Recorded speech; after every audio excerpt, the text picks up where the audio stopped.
They searched for 31 hours straight. Volunteers, rangers, search dogs, a helicopter with thermal imaging. A 6-year-old boy had vanished from a campground in the middle of the night, while his parents slept less than 10 feet away. No footprints leaving the site, no signs of struggle, no sounds, no nothing.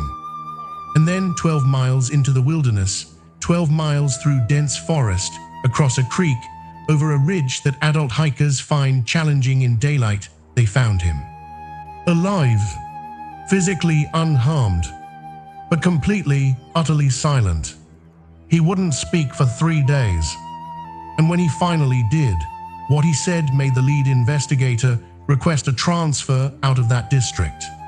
This is the story of Ethan Crowley, and what happened to him at Blackpine Campground has never been fully explained.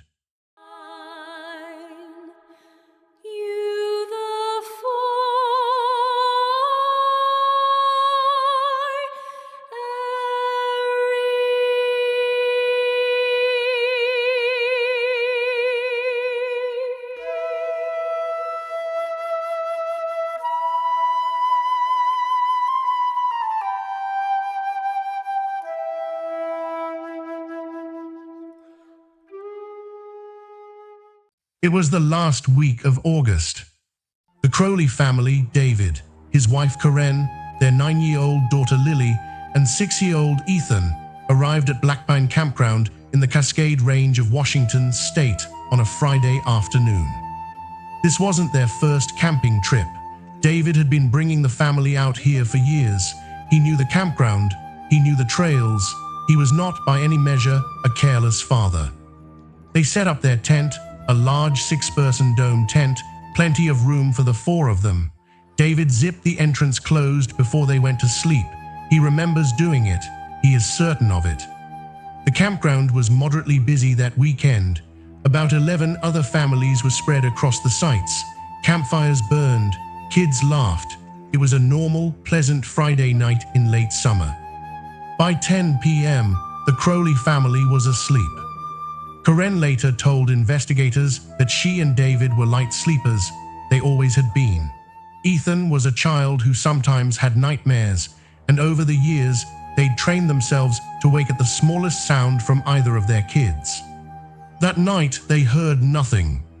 Not a zip, not a footstep, not a single word. David woke at 6:14 a.m.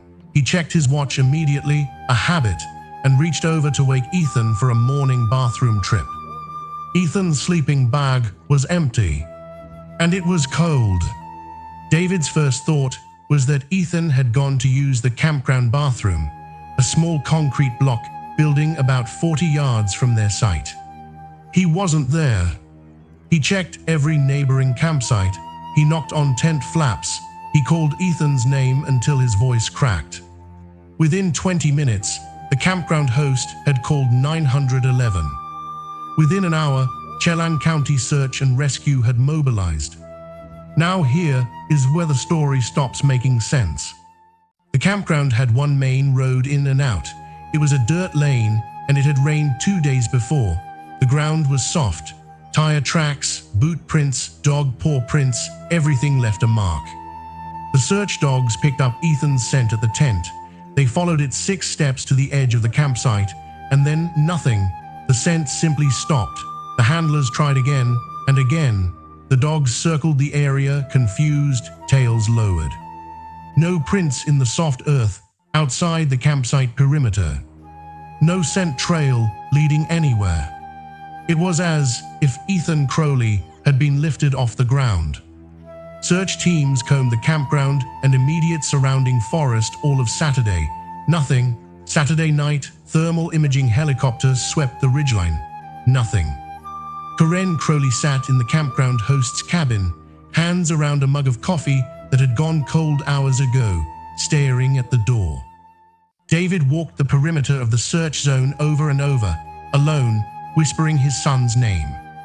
By Sunday morning, 31 hours after Ethan was discovered missing, the lead ranger on the case, a man named Officer Bryce Tanner, quietly told his supervisor that they needed to consider the possibility that this was no longer a rescue operation. And then at 1:47 p.m. on Sunday, a hiker radioed in. The hiker's name was Marcus Webb. He was a solo backpacker 3 days into a 5-day route through the backcountry. He was crossing a rocky creek bed near a ridge called Cooper's Knob, approximately 12.4 miles from Blackpine Campground, when he saw a small figure sitting on a boulder on the opposite bank. A child, sitting completely still, cross-legged, hands resting on his knees, eyes open.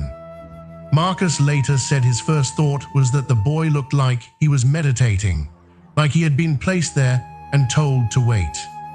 He was barefoot. He was wearing the same pajamas, blue with small white stars, that David and Karen said he'd gone to sleep in. They were dry, perfectly dry, despite the fact that he would have had to cross that same creek to reach that boulder. Marcus crossed the creek carefully on stepping stones and approached the boy slowly. "Hey buddy, are you Ethan's?" The boy looked at him, not startled, not relieved, just looked. He nodded once. Marcus radioed immediately. He sat down next to Ethan on the boulder and talked, or tried to. He asked if Ethan was hungry. Ethan shook his head no. He asked if he was cold. Another slow head shake. He asked if he was hurt. Ethan looked down at his own hands, then back at Marcus. And then he looked out at the tree line on the far side of the creek, a dense wall of dark pines, and he watched it. Just watched it. The rescue team reached them 40 minutes later. A paramedic checked Ethan head to toe. No injuries, no scratches from brush or branches, no blisters on his bare feet despite 12 miles of wilderness terrain, no dehydration, no hypothermia. Physically, it was as if the boy had simply taken a short walk. But he would not speak, not to the paramedics, not to the rangers, not even to his mother, when Karen threw herself across the boulder and wrapped both arms around him and wept into his hair. Ethan put one small arm around her back and patted it, gently, calmly, like he was comforting her. The family was driven to a hospital in Wenatchee. Ethan was examined thoroughly, neurologically normal, no signs of trauma, physical or sexual, no drugs in his system, no explanation for the physical impossibility of his being where he was found. A child psychologist was brought in on Sunday evening. Ethan sat across from her at a small table with crayons and paper. He drew. He accepted a juice box. He did not speak. On Monday, still nothing. On Tuesday morning, day 3, Karen was sitting next to Ethan's hospital bed, reading him a picture book when he suddenly reached out and touched her hand. She stopped reading. He looked at her with an expression she later described as very old, not frightened, not confused, old and calm and careful, like someone choosing words in a language they weren't sure the other person spoke. And then he said 3 sentences. The psychologist had placed a small audio recorder on the bedside table, just in case. Karen has never agreed to release the full recording, and she has never publicly repeated exactly what Ethan said. But Officer Bryce Tanner was present in the doorway when it happened. He heard it. 2 weeks later, he submitted a transfer request to a district in Eastern Oregon. He has declined every interview request since. One journalist who tracked him down at his home in 2019, more than a decade after the incident, asked him a single question through the front door. What did the boy say? There was a long silence. Then Tanner's voice, quiet and flat from inside. He said something was in the trees. He said it had been watching the campground for a long time, and he said it told him to come back. The door did not open. The journalist stood on the porch for another minute, then walked back to her car. Ethan Crowley is in his late 20s now. He grew up largely out of the public eye. His parents never gave formal interviews. The family moved from Washington State within a year of the incident. As far as anyone knows, Ethan has never returned to the Cascades. A few years ago, someone claiming to be a childhood friend of Ethan's posted on a wilderness mystery forum.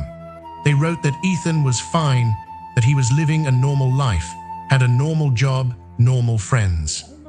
But they added one detail.